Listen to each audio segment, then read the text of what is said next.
save the wretch like me. And First Holy Communion, very powerful. And then you'll be in full communion with the church. Isn't that wonderful? Spend just a few minutes with Father Michael Janowski, Come on in, guys. Welcome. How are you? and you'll quickly learn Hello, everybody. How are you? It's good to see you. he simply loves being a Catholic priest. I found myself in seminary at the age of 40. About every year that I completed, I kept going because I really enjoyed it, I really liked it, and I felt the call within me to say, okay, this is what I'm really supposed to do. And at the age of 44, I was ordained for this diocese. He's now been a priest for the better part of 20 years and currently oversees 4 parishes between Wexford and Missaukee counties, the largest being St. Anne's in Cadillac. It's been a rich gift for me. Has it always been easy? No.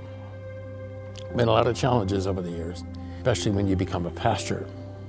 Being a priest is one thing, serving in the pastoral, liturgical, or sacramental capacity. When you become pastor, you become in charge of the administration and everything else that goes along with that. And to help in that role, there's typically been a second priest, known as an associate pastor, assigned to the cluster of parishes in Wexford and Missaukee counties. But earlier this year, the Diocese of Gaylord had an opening at another parish, assigning that role to Father Michael's associate. And I found myself alone, and I said to our bishop, what do? I can't bilocate. I need to have some help. That help came in the form of Father Kunal Singh from India. When you started studying in seminary, did you expect that you'd be asked to come to the United States? No, I never thought that I could come here and do. But I had a faith, if you love God, God will love to you, and wherever He wants, He'll take you to. Priests like Father Kunal coming from overseas to serve in the United States is something the Catholic Church has relied on for years, as it battles a decline in the number of new priests and a rise in the number of aging and retiring priests. It also used to be a fairly straightforward process, but recent rule changes at the federal level have slowed the processing of paperwork for religious visas. Karina Bach is the Director of Human Resources for the Diocese of Gaylord. They can stay for 30 months and then we can apply for another 30 months for a maximum of 5 years, 60 months. And then they do have to go back for 1 year. And if we are able to request them again, they have to go through the process of reapplying for an R1 visa. So it's another 6 to 8 months for that process to happen. The big change is applying for citizenship. If that route is chosen, you have to apply sooner and it takes longer. We've had one priest who's lost documents due to fires set by Boko Haram, so they're not replaceable. Trying to find them, it has been difficult for him. All legal wrangling aside, it's also a process that requires tremendous sacrifice.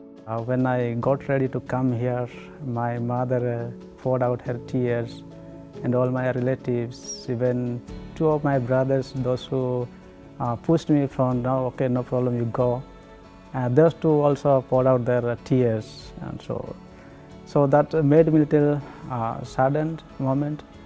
But priests are not for home; they are for God and God's people. Something that's not lost on Gaylord Bishop Jeffrey Walsh. There's just a lot of moving parts, part of the immigration issues.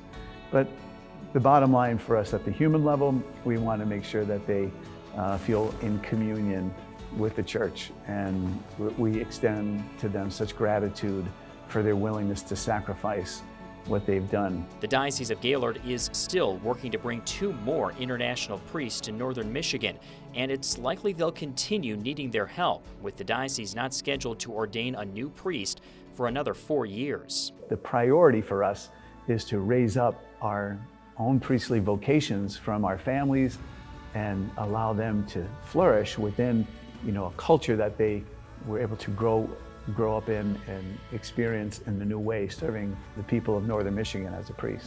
As the diocese waits on additional international priests to arrive and crosses hurdles in that process, priests like Father Michael and Father Kunal will keep doing their jobs. Because in this line of work, part of the problem solving is often left to a higher power. I enjoy most celebrating the Mass. That is the greatest moment that every priest should enjoy, and I enjoy a lot. That is the time, personally, I share all my sadness or happiness, my blessings, all I share on that altar.